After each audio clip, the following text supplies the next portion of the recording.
Hello, and welcome to Your Sparkly Brand. We're here to inspire and empower entrepreneurs like you. This podcast is all about delivering no fluff, high value content that helps you grow your business. It doesn't matter if you have no budget and are still DIYing everything on your own. We're giving you the tips, tools, and strategies you need to build a sparkly empire. I'm Lauren Tassi, your copywriter and launch strategist, and I'm here with the branding, marketing, and design queen, Megan Gersh. Hi, Megan. Hey, how are you? I'm doing good. How are you? I'm good. So we took a little break, but we're back. Break from recording. We've been releasing episodes. What's your sparkly moment this week? So aside from just surviving Burning Man, I kind of have a two-part sparkly moment this week. So one is just surviving the desert and the elements. And the other is being able to outsource something in my business that I've really been trying to, I think I've mentioned this on podcasts before, but I've really been trying to step into my role as kind of like lead designer in my business and outsource all of the pieces of the business that I don't like doing. And so, yeah, somebody is helping me with a build out of a website. And it just felt really good to like hand off everything to him and just get that rolling. So yeah, what about you? Yeah, I know that feels so good. The way I am starting doing like my project management now, it's like I turn something to green when it's like off my plate for the moment. It's so satisfying. Yeah, absolutely. So my sparkly moment is that I, in the past week, maybe 2 weeks since we talked, have referenced 2 of our podcast episodes and sent them to clients when they had questions about stuff. So that felt really good. Yeah. It was like somebody was asking me about SEO and I was like, if you really want to know, I can give you resources, but you don't have to worry about this. And she did want to know. So I sent her that. And then somebody else was asking about testimonials. I was like, I have a podcast episode on that. So that's fun. And, kind of the point of why we're doing all of this. So that feels good. Yeah, it totally has turned into like this like asset that you can use to like cite in different places. You can put it in your freebies. You can send it to clients. It's just really, really helpful. Yeah. So let's do a little life update first. So I feel like this is now out there in the world, but anybody who's like maybe picking apart the pieces of every episode could tell that I was going through something the past few weeks, months. My husband was diagnosed with cancer a couple weeks ago, but it's basically, it's been a lot of doctor's visits all summer, basically. So we were supposed to go to Burning Man with Meg and all our friends, but as it was approaching, realized we couldn't go. So I just sort of wanted to put that out there. That's sort of what I've been going through. Again, I'm so grateful to have my business amongst all this. I can go to doctor's appointments with him and not have to worry about any of that. So that's sort of my life update. And now let's talk about Burning Man. So let's just cover some of the basics and then we'll get into the juicy stuff of what happened this year. So tell us, Meg, what is Burning Man? So Burning Man is this incredible, transformational, some call it an event, some call it a festival. That's up for debate. That happens just north of Reno in Nevada once a year. So 80,000 people come to gather and create basically a fully functioning city. There's literally everything that you could think of within the city. You can find art, you can find different inventions, different big musical acts play. There's different activities that you can participate in. There's nothing for sale in the city. So it's really unique in that way. This is the part I think that a lot of people have a lot of trouble wrapping their head around. Like there's nothing for sale there, but like obviously there's a lot of like money and prep that goes into getting there and stuff like that. It's not even a barter economy. So there's no like trading. There's just like people will give you gifts without expectation in return. So it's really unique and really special. Yeah. So this was your second time there, right, Meg? When did you went this year, 2022?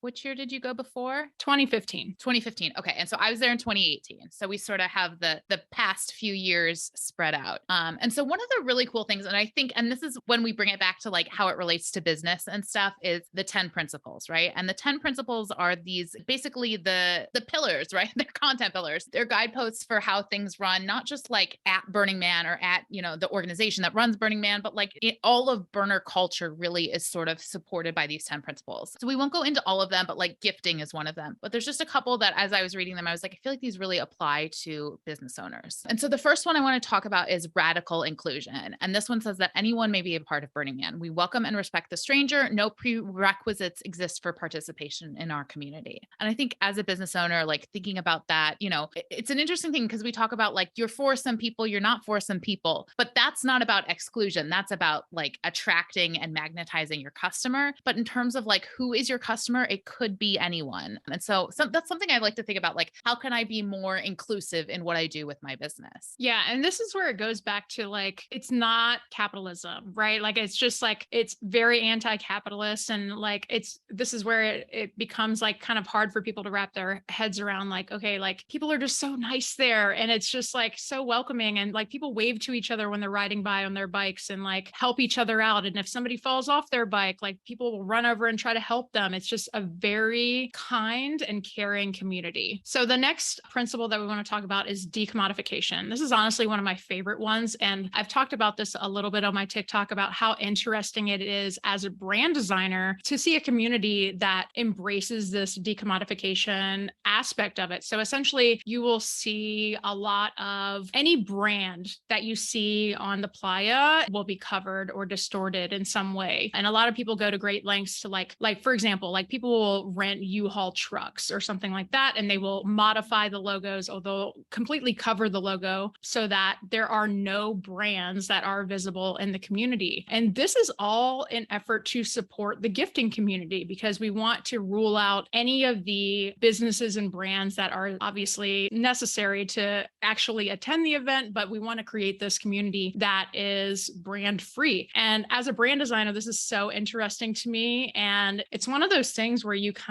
pose the question to people, like, do you think that the community would be better without brands? Like, I personally think that like people would find different ways to become unique and to show their uniqueness in some way and essentially create their own personal branding, no matter what we did. But it's just really interesting to have that removed from your society. So another one that I wanted to talk about is radical self-reliance. This principle says Burning Man encourages the individual to discover, exercise, and rely on their inner resources. And this one just like speaks so much to me. It's one of those things where like at Burning Man and within the culture, it's a very helpful community, right? Somebody falls off their bike, they're going to come like, are you okay? Your bike chain breaks, somebody will probably help you fix it. But radical self-reliance is not counting on that, right? It's bringing a backup bike chain. It's being having a bandage for your knee if you have knee problems and you fall off your bike. It's doing everything you can to take care of yourself so you're not reliant on other people. And I think that's really interesting as a business owner to look at it. It's that phrase that I always think of, like, no one's coming to save you, which can be terrifying or empowering, right? Like I try to most of the time look at it from the empowering perspective, like, well, it's me and I'm doing this. So I think that's why I love that one so much. Yeah, I think that really speaks to kind of the core of what the entrepreneurial spirit is too. Like, it's like, okay, well, this 9 to 5 thing didn't work out for me, so I'm doing my own thing. And like, we're just going to make it work our own way. So yeah, I love that one too. So the next one that we want to talk about is radical self-expression, which is honestly one of my favorite ones. And it's exactly what it sounds like. People express themselves in all different kinds of ways. This can be in the form of gifts. This can be in the form of clothing. This can be in the form of creating a performance for folks that are around you. And no one other than the individual or collaborating group can determine its content. It's essentially offered as a gift to the community. And then the other one we wanted to chat about today is civic responsibility. And this one says, we value civil society. Community members who organize events should assume responsibility for public welfare and endeavor to communicate civic responsibilities to participants. And I think about this in terms of like, if you're making a TikTok and you're standing in the middle of the road and somebody might get hurt other than you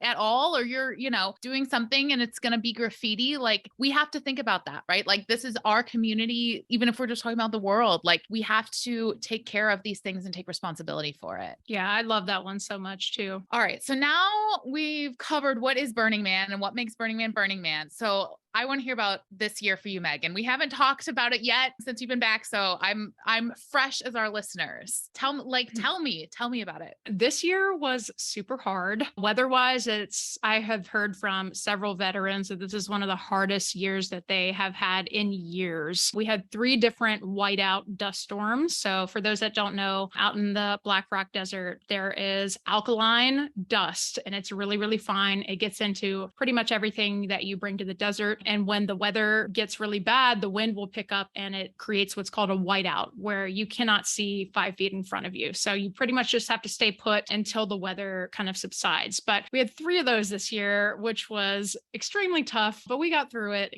We're surrounded by friends and, like made the best of it. Pretty much all you can do in that situation is just put some music on, maybe, seek shelter if you have it, and kind of just make the best of it. But I mean, other than that, I would say it was definitely, of the 2 years that I have been, my favorite year that I've gone. A lot more friends were there with us this year, and a lot more friends were, I thought like, like you have different friends that camp in different places. And like, sometimes it's like it's extremely hard to meet up because there's no cell service out there. And so a lot of the time people will leave out like little whiteboards for like, if you miss them at camp, like you can leave them a little note on their whiteboard. But like I surprisingly met up with so many people this year and had so many great nights out. It's just such a magical place. Like we had such a blast. Oh, yay. So what was like, can you like pinpoint like one favorite moment?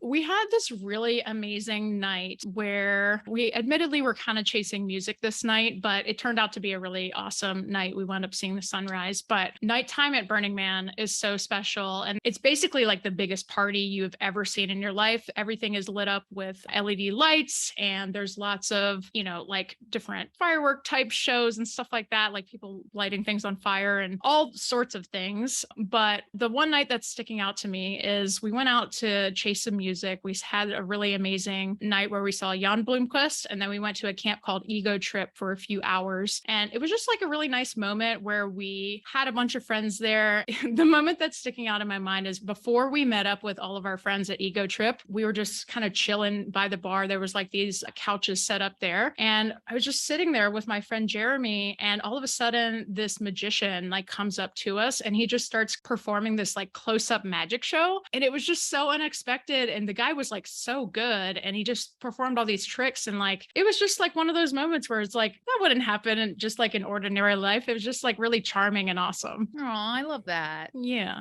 So you talked a little bit about the whiteouts and the weather. Were there any other struggles, challenges you guys were dealing with out there? Yeah. I mean, we obviously missed you guys out there a ton. And I mean, we talked about you all the time. And it's definitely an environment that challenges you emotionally in a lot of ways. So one of the things that folks might not know is like, so they have the man, which is in the center of the city, which is like almost like a symbol of celebration. But then they also have the temple, which is placed behind the man. And essentially the temple is a place for almost like catharsis and sorrow. And, people put things in the temple for like people that they've lost, pets that they've lost, things that they want to let go of in their lives. And we made one trip out to the temple before burn night. And essentially, I mean, the temple always gets me. It's just like, you can really feel like the weight of like the collective human experience of like how everybody goes through shitty things and like everybody holds some weight of something. It's just that kind of thing that kind of like washes over you while you're there. So I think like that part of the journey is always tough because everybody that is always going through something. And it's just that realization of like, you're not alone. Like everybody goes through this and like,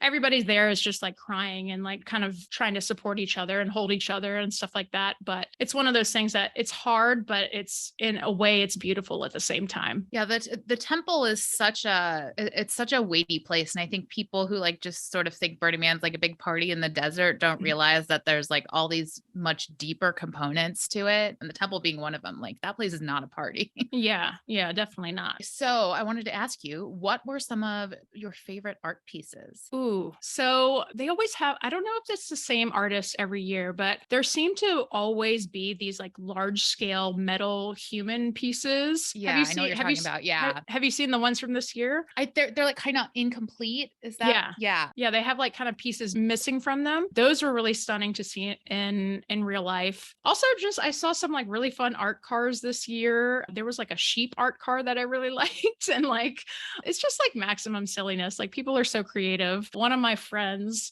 made this giant toothbrush totem. And it was like essentially just like an oversized toothbrush that he made because he got inspired by, there's a chattering teeth art car that he saw and he was like, oh, it needs a toothbrush. And so he made a giant toothbrush. And so I thought that was pretty cool as well. Oh yeah. That's all the kind of fun stuff that happens out there. Mm-hmm. So you talked about this a little bit too, but what's it like being a marketer in a brandless world? What does it do to your brain? Oh my God. When I came back for like, I want to say for like a good solid few days, I just felt like, what am I doing? Like, this is what we could create as a society. And we've just created this capitalist craziness thing. And so it's just so crazy as like a brand designer because it turns everything on its head. Everything that I've built like my entire livelihood on is just like non-existent out there. And so it really immerses you in this like almost like the upside down of like the real world where it's like none of what I do would matter in that type of society. So it really kind of pushes your brain and stretches your brain to think like, should I be be doing something bigger? Like, should I be doing something else with my life? And it's just, I don't know. It's so interesting. I don't know if that's a good response, but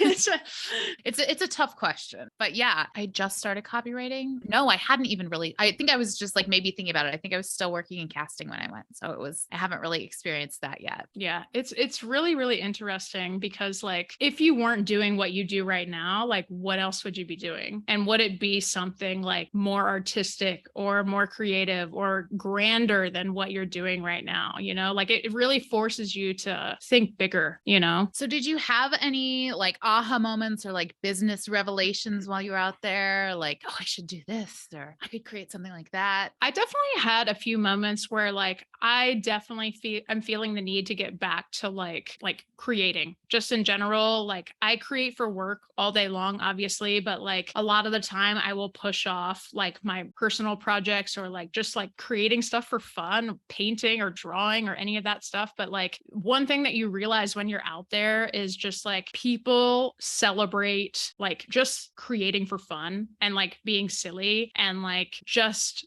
being in that moment so much where like I feel like as a creative person, we give so much to our work every single day in like the normal world where like at the end of the day, I almost feel like spent a lot of the time. And I really need to create space for just creating for fun again. Like I feel like I put that on the back burner so much of the time. Yeah. I mean, I feel like we talk about that on here. This comes up every once in a while. That's just like you get so I don't know. It's just maybe it's the entrepreneur brain, right? Like we just start with like, oh, we're gonna do this thing for fun. And then all of a sudden it turns into a work project, right? Like yeah. And I think part of it for me too is like as an artist, like there's a lot of internal pressure to just like, oh, I can't just like doodle this thing. It has to be like a masterpiece. Like it can't just be like a thing, like a clay pot that I'm throwing for fun. It has to be like an actual functioning thing. And I put like so much pressure on myself for it to be like this like giant project when in reality, you could just like sit down and like play with clay and just have fun and just, you know. yeah, I think I mean, it's a good reminder for everyone. So what are some of the biggest takeaways from the entire adventure? Oh gosh. Well, camping with a camp is much different than renegading. And when I say renegading, I just mean so there are established camps at Burning Man. You have the choice to either join up with a camp and you can essentially they will provide some infrastructure for you, or you can quote unquote renegade it. And essentially you're on your own. Like you have to provide your own infrastructure, your own shade situation, everything. So in a lot of ways, I learned a lot from camping with a camp this year. I renegaded my first year and it was such a different experience. Like we had just a really different experience. Like I really liked camping with a camp. I love the infrastructure of it. It helps with like a lot of the logistics part of it. Another big takeaway that I took from it was I wound up buying water from Burning Man. So they have this program where like if you fly into Reno, you have the option to take what's called the burner bus, which will transport you into the event. And then for those like people that come in, they also offer like you can buy water from them. Do not recommend that. I do not recommend that at all because essentially the water depot is essentially I think at like 6:00 area. And I was like at the 9:45 area. So like that is a long distance to travel with a 5 gallons of water on your bike. So yeah. don't recommend doing that unless you have some other way to transport it. And I think just like the last like big takeaway is just life is short. Like you just gotta like make time for the fun things too. And it's a once in a lifetime opportunity. If you ever get to go to Burning Man, if it ever calls to you, I just like highly recommend going. I mean, that was my last question to wrap us up is what advice would you give to somebody who wants to go for the first time? Bring more water than what you think you need. Also over prepare. So like there are lots of like packing lists online and stuff that you can find on like Pinterest or, you know, whatever. But what else? Bring a trash bag with you everywhere you go. So that could be like a Ziploc bag in your backpack. Every time you leave camp, make sure that you have everything you need, at least for the next few hours. And yeah, I mean, enjoy, have fun, like make sure that you like bring good vibes and like make sure that you know, like get involved in the experience because I feel like I did a lot more of that this time around. And like, it was just so much more rewarding to like provide the experience to people. So no, I think that's great advice. So then our question to the audience, our speak your mind question today is Burning Man on your bucket list? And I think for some people it's a hell yes. And for some people it's a no way. So let us know. I'm curious which way our audience leans. And so you can answer that inside Spotify if you're listening to it there or, on social media, on YouTube, wherever you're listening to the podcast. So that's our episode for today. And remember, inspiration for marketing, branding, and growing your business is everywhere. So open your mind, challenge yourself to try something new. Thank you so much for listening. And until next time, stay sparkly.